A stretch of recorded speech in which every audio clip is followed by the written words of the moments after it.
आज्ञा गतकाली आमर गोटे मीटिंग होता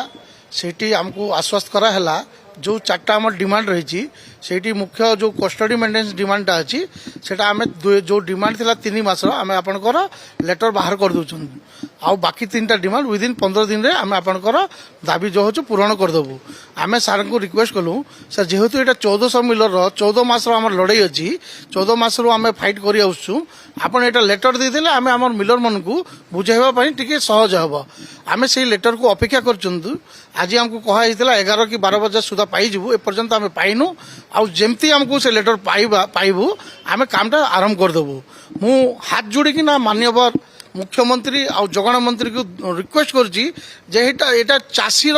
हितेशी आम काम करुँ चाषी को आखि रखिकिना चिठीटा गोटे बाहर करवा किसी बड़ काम ना चिठीटा